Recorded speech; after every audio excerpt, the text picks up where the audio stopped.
Laughter rings through the market square, bright and carefree. Two figures move together, teasing, sharing secrets only they understand.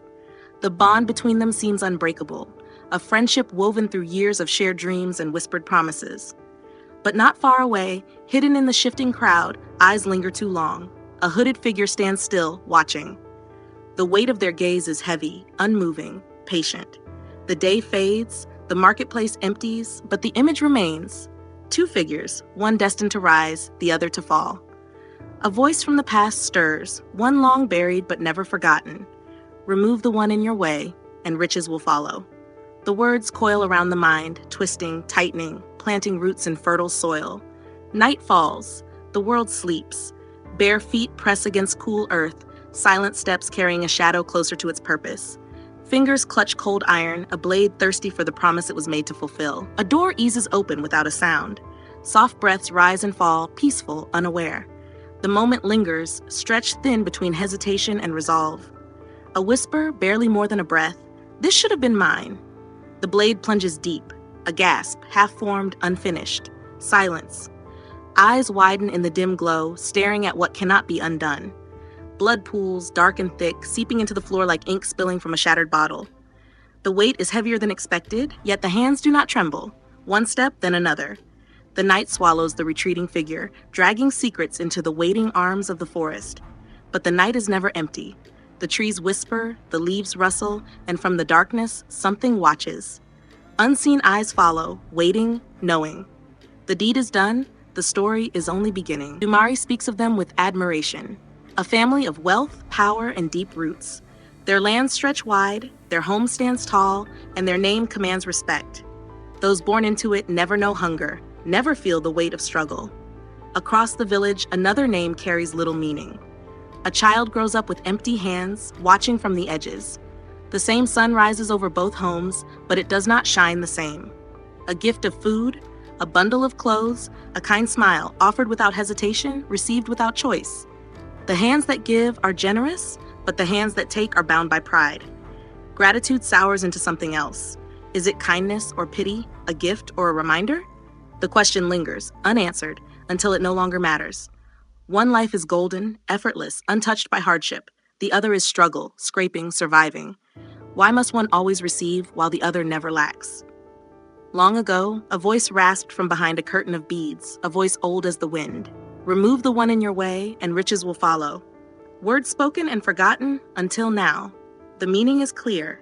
The path is set. Wealth does not belong to those who wait, and so the choice is made. The night is silent, the act is done, and the body is lost to the trees. Morning comes, but no one questions the empty house. Smiles mask the truth. She left on a long journey, the lie flows easily. The door closes. Fine fabric drapes unfamiliar shoulders. Soft beds replace hard floors. A seat at the table, a name spoken with respect. Power tastes sweet, and for the first time, it belongs to her. Silk glides over skin. Gold glints on fingers that once knew only rough cloth. The scent of roasted meats fills the air, richer than the thin broth of yesterday. Naya eats, drinks, and smiles. The house is warm, the bed is soft, and the world finally treats her as it should.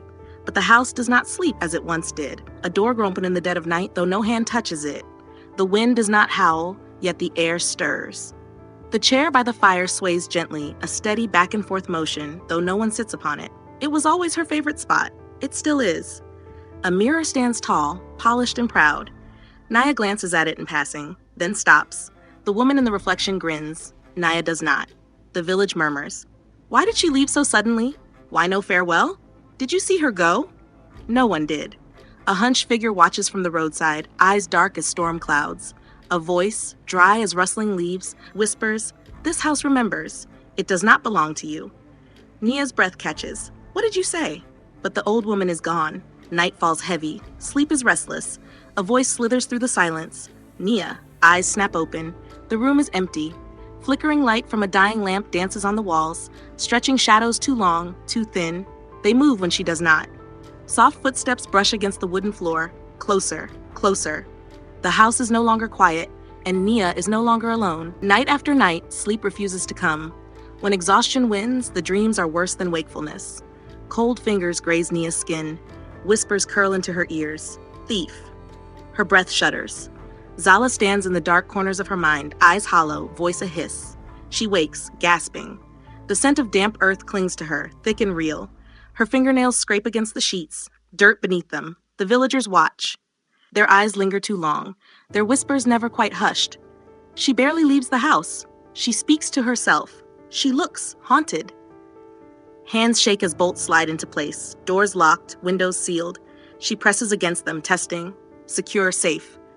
Yet morning finds her lying in the yard, feet bare, clothes soaked in dew. The storm comes with fury. Wind howls through the trees, rain lashes the roof. The lantern flickers, the fire gasps. A presence thickens the air. She turns. Zala stands in the doorway, dripping, shivering, eyes burning with something beyond life. The walls groan, the floor trembles, the house shifts, stretching, twisting. The door behind Nia is gone. She runs. Hallways that shouldn't exist stretch before her, endless. Doors open to nothing, to darkness, to silence. A mirror looms. The reflection smiles. Not her smile. The voice erupts, shaking the walls. This house is mine. The air thickens. The weight of unseen hands press against Nia's skin.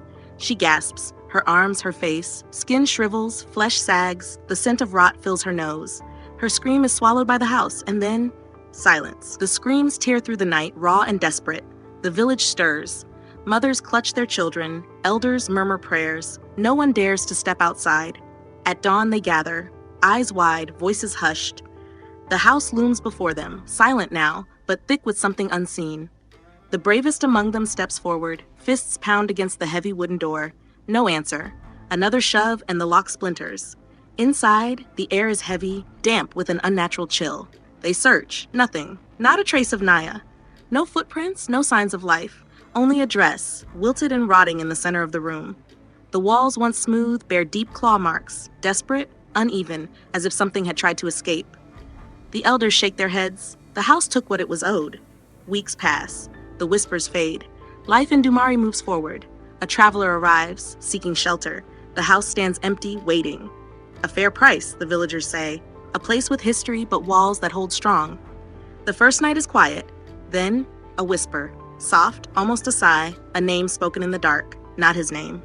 The new tenant shivers, brushes it off. The wind, perhaps, the old wood settling, but shadows move when no one walks. The floor creaks beneath unseen steps. The air hums with something watching.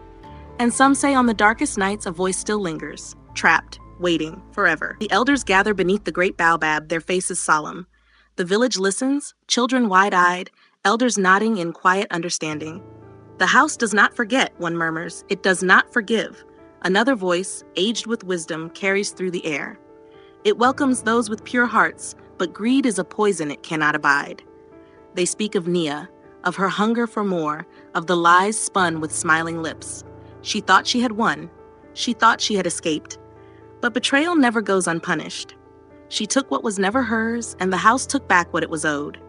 It still stands, waiting, its doors shut tight. No laughter spills from its halls, no warmth lingers in its walls. Yet, on quiet nights, when the wind barely stirs and the sky hangs heavy with stars, the villagers swear they hear it, a whisper, a name carried through the silence.